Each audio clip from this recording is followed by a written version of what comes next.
This is what I think about Moscow, Russia, capital of Russia. I have been there twice. This was in '99. I was there in January. Back then I was on my own. And then in November that same year, I was with my wife. I arrived in Moscow with the train. I arrived from a city called Yekaterinburg. It's a city to the east. It's close to the Ural Mountains, almost like in Siberia, on the border between Europe and Asia.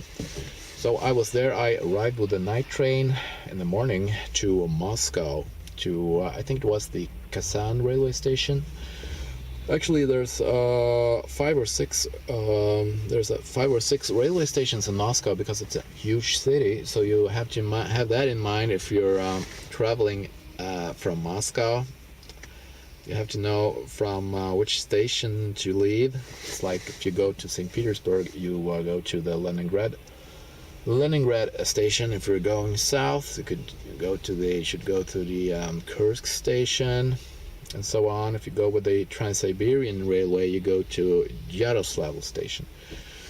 So have that in mind. I arrived there.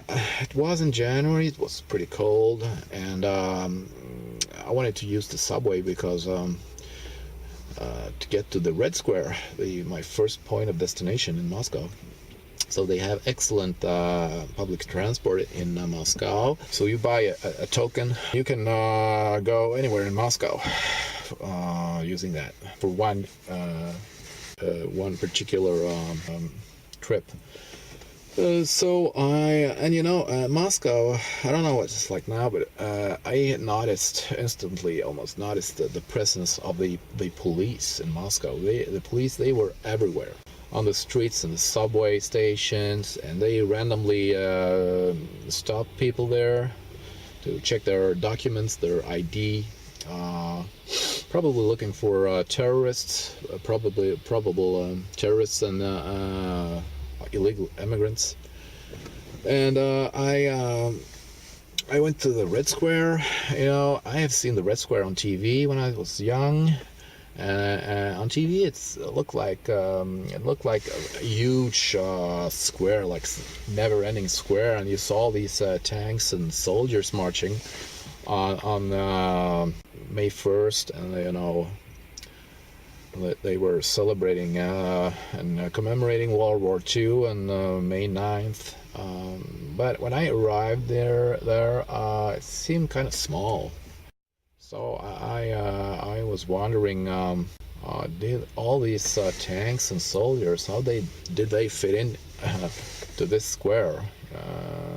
So it's kind of small, much smaller than I thought it would be. And on the Red Square, there's many things to see there. It's like a wall close to the Kremlin. You have the Kremlin where the president is working. I don't know if he's living there. And this huge clock on the clock tower.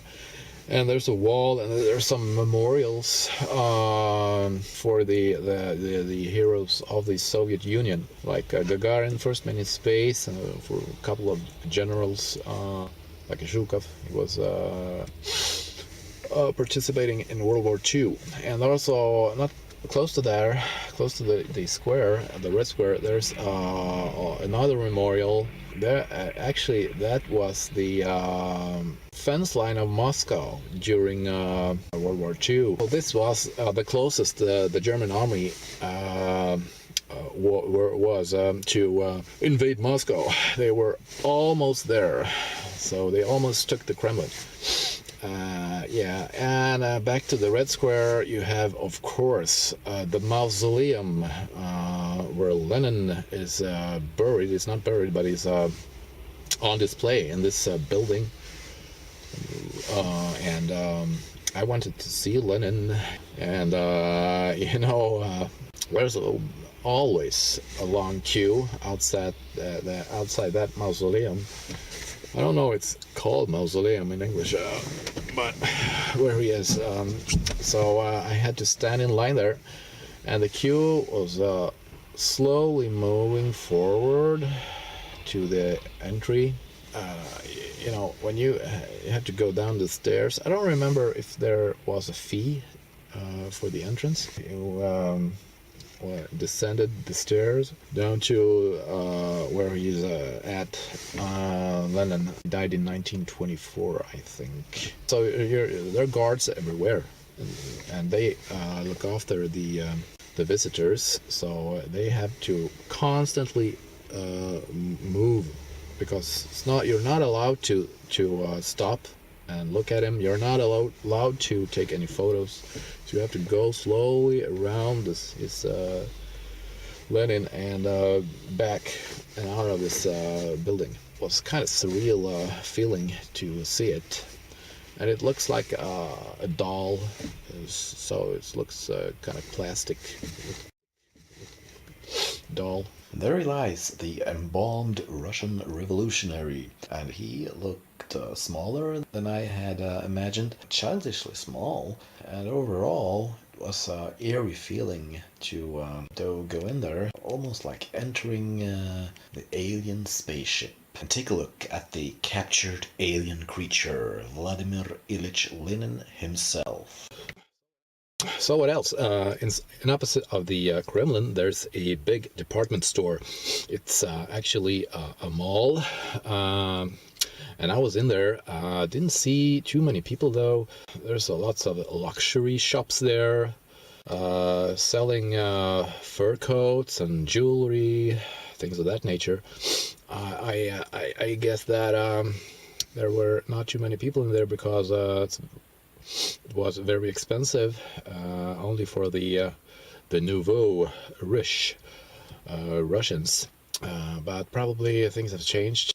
To wrap this up, I just want to say that if you're in Moscow, you feel very small as a person. It's like you don't matter to Moscow, because Moscow will be going on being Moscow with or without you.